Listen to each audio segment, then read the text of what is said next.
The rooftop restaurant sparkled against the night sky, a crown of lights perched atop the tallest building in the city. Elegant chandeliers dripped like frozen rain from the ceiling, and polished marble floors gleamed under the weight of expensive shoes. Conversations floated in the air, finance, politics, art, all laced with the confidence of people who knew they belonged to the highest rung of society. In the corner, a string quartet played softly, their music weaving through the clinking of crystal glasses. At the center table near the panoramic glass walls sat Eleanor Whitmore, the formidable matriarch of one of the wealthiest families in the country. Her sharp cheekbones and silver hair gave her an air of timeless authority. The pearls around her neck glistened, and her diamond-studded watch caught the candlelight with every small gesture she made. But her eyes, those pale blue eyes that had once charmed journalists and intimidated rivals, were restless tonight, scanning the room as though something were missing. Her companions didn't notice. 3 men in dark suits sat with her, all eager to impress, all drowning her in business talk.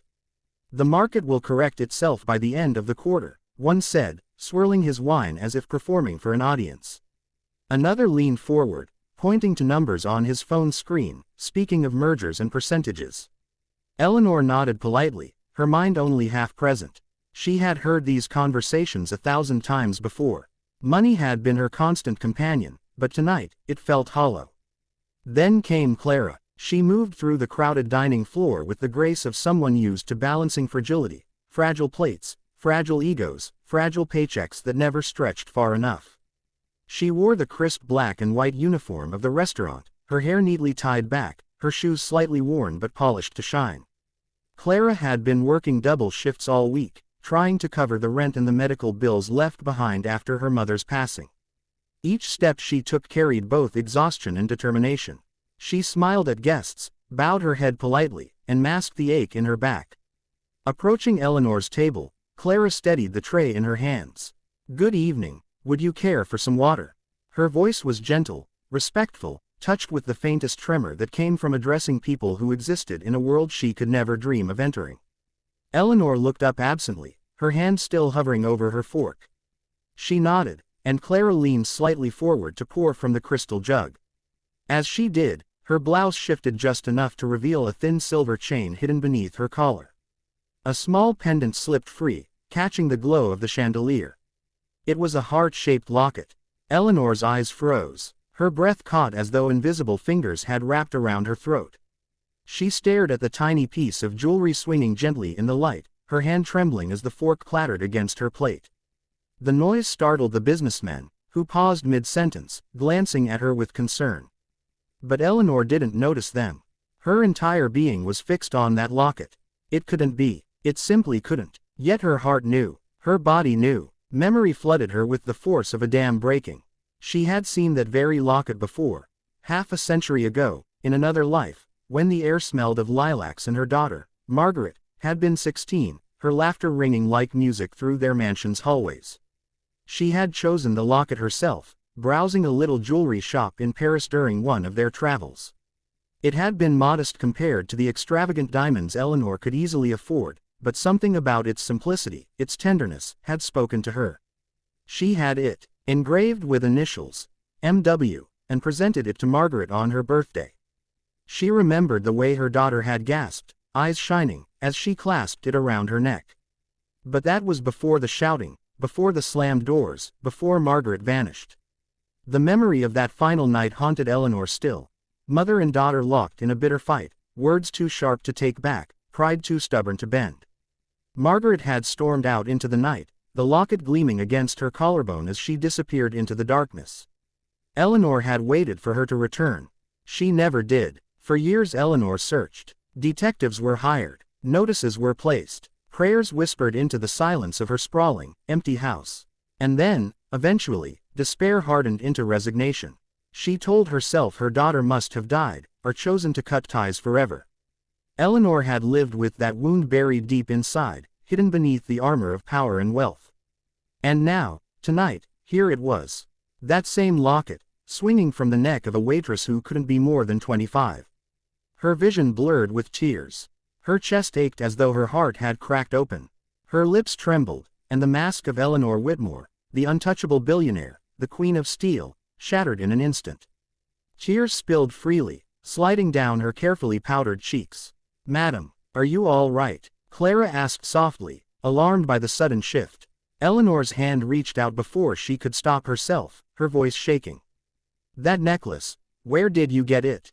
Clara blinked, startled by the intensity in her tone. She instinctively reached to cover the pendant, her thumb brushing the tarnished surface. It was my mother's," she said carefully, unsure why the question seemed to unravel this stranger. "She gave it to me before she passed away." The words hit Eleanor like a thunderclap. Her breath came in gasps, shallow and ragged. The tears she had dammed up for decades burst forth. "Your mother," she whispered. What was her name?" Clara hesitated, glancing nervously at the businessmen at the table who now stared in uncomfortable silence. "Margaret," she said at last. Her name was Margaret. The room swayed. Eleanor's hand flew to her chest, gripping her pearls as though to steady her racing heart. Her sobs echoed softly, audible even over the music. She whispered her daughter's name again, brokenly, as if speaking it after so many years was both agony and salvation. The businessmen exchanged glances, stunned to see the woman who had closed billion-dollar deals without flinching now weeping openly at the sight of a waitress's necklace. Some diners craned their necks to see what the commotion was. But Eleanor noticed none of it. She saw only Clara, the locket, the ghost of her daughter, resurrected through this girl standing before her. Eleanor's wrinkled fingers reached across the table, trembling as they hovered near the pendant. "Please," she whispered, her voice raw, "may I hold it?" Clara hesitated. Something in her told her this wasn't just an eccentric request from a wealthy customer. This was deeper, heavier, as though fate itself had conspired to orchestrate this moment. Slowly, with uncertain hands, she unhooked the chain from around her neck and placed it gently into Eleanor's palm. The old woman clutched it as if it were the most sacred relic in the world. Her tears fell onto the tarnished silver, her thumb tracing the faint engravings she knew by heart. She turned it over, and there they were, M.W. Margaret Whitmore. The letters blurred through her tears. A sob tore from her throat, raw and unrestrained. "Oh, my darling, my little girl." Clara's heart thudded wildly in her chest. She couldn't move, couldn't speak. All she knew was that this billionaire was crying over her necklace as though it were the last link to a broken past. And for the first time in years, Eleanor felt the heavy weight of loneliness lift, replaced by a single, impossible hope, that the daughter she had lost had not left her entirely. That through this girl, perhaps, family still remained. Clara's hands trembled around the tray she still clutched against her chest, the glasses rattling faintly as though echoing the thundering of her heart. She had no idea what she had done to trigger such a reaction from one of the most powerful women in the country. Guests from nearby tables had begun to turn their heads, curious whispers spreading like wildfire. Waitresses did not normally draw attention in places like this, certainly not in ways that made billionaires weep. "Please, child," Eleanor's voice was cracked and pleading, stripped of its usual authority, reduced to something achingly human. "May I see it?" The locket. Clara blinked in confusion, her lips parting, but she couldn't form words. The raw pain in the woman's tone unsettled her, but something inside urged her not to deny the request. With trembling fingers, she slipped the chain over her head and extended it toward Eleanor. The billionaire's hands shook as she accepted it, cradling the little pendant like it was made of fragile glass. Her tears fell freely, dotting the silver as she turned it over and over, searching, desperate. Then her thumb found the tiny engraving, and her body sagged as though all the air had rushed out of her. M.W. The letters were faint now, dulled by time, but they were still there, carved into the back with delicate strokes. Eleanor's breath hitched. The restaurant melted away from her senses. She no longer heard the music, the chatter, the clinking glasses. She was once again a young mother in her sunlit garden, fastening this very locket around her daughter's neck while Margaret twirled in delight. She remembered her daughter's smile, her scent, her laughter. And then she remembered losing her, the silence of the years, the endless nights of regret. Her voice came out as a broken whisper. Where is your mother? Tell me her name." Clara's lips quivered. The sight of this powerful woman reduced to desperation made her chest ache. She looked down at her shoes, as though the words she was about to speak were forbidden. "Her name was Margaret," she said quietly. "Margaret Whitmore." She never told me much about her family, only that she left them a long time ago. The world seemed to tilt. Eleanor gasped sharply, clutching the locket to her chest as sobs tore from her throat. Margaret, she wept, saying the name as though it had been buried under dust for decades. My Margaret, my baby girl. Her hand reached out across the table, trembling violently. The businessmen sitting beside her had long forgotten their phones and market reports. Their faces were pale, stunned. They had seen Eleanor break down boardrooms, negotiate with ruthless competitors, stare down senators without blinking. But this was not the Eleanor Whitmore they knew. This was a mother unraveling. Clara stood frozen, her knees weak. She wanted to step back, to run, to escape the storm she had somehow stepped into. Yet something in her heart anchored her there. Eleanor's eyes, those eyes filled with grief and desperate hope, held her in place. You, Eleanor's voice cracked as she reached forward, her hand brushing against Clara's cheek with surprising tenderness. You're her daughter. You're my granddaughter. Clara's breath caught. The tray slipped from her grasp and crashed onto the floor, the sound of shattering glass jolting the entire restaurant into silence. Gasps rippled through the air, but Clara barely heard them. She stared at the elderly woman before her, her mind spinning wildly. Granddaughter, she echoed, the word foreign on her tongue. That's not possible. But even as she spoke, something deep within her began to stir. The stories her mother had never told, the questions she had never answered, it all suddenly made sense. Margaret had carried secrets to her grave, secrets that had left Clara believing she was utterly alone in the world. And now, here was a woman who claimed otherwise. Eleanor clutched the locket tightly, pressing it to her lips as tears streamed down her face. I thought I had lost her forever, she sobbed. I searched, I prayed, I begged, and then she was gone. But you, her voice cracked again as she looked at Clara, truly looked at her. You have her eyes, her smile. Oh, God, how could I not have known?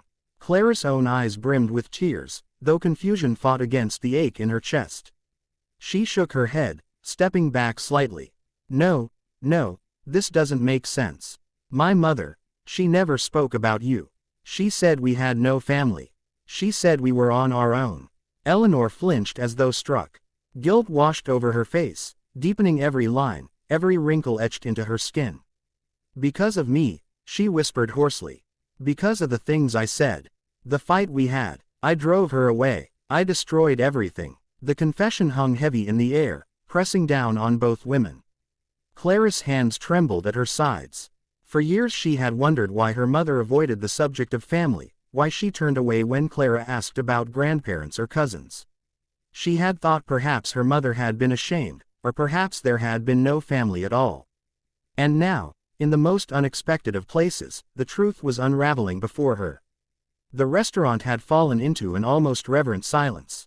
Guests sat in stunned quiet, watching a billionaire sob openly, watching a waitress stand rooted in shock. The quartet had faltered, their bows pausing mid-string, unsure whether to continue playing. Time itself seemed to hold its breath. I lost my daughter, Eleanor whispered, her voice cracking. But I cannot lose you too. She reached forward again, her hand trembling as she tried to take Clara's. Please tell me you'll let me be part of your life. Please don't walk away as she did. Clara's throat tightened. Tears blurred her vision. She wanted to scream, to ask why, to demand answers to the questions that had haunted her childhood. But all that came out was a choked whisper. I don't know what to say. Eleanor squeezed her hand gently, her tears falling freely. Say nothing now, she whispered. Just stay. Let me hold on to you. Let me make right what I could not with her. Clara looked at the frail hand wrapped around hers. It was a hand that had shaped empires, signed deals worth billions. And yet, in this moment, it was simply the hand of a grandmother desperate not to lose the last thread of family she had left. The truth was undeniable. The locket, the name, the engraving, they were all pieces of a puzzle Clara hadn't even known existed. And though fear and disbelief still clouded her, another feeling rose quietly inside her. A fragile, aching hope. For the first time in her life, Clara realized she might not be as alone as she had always believed.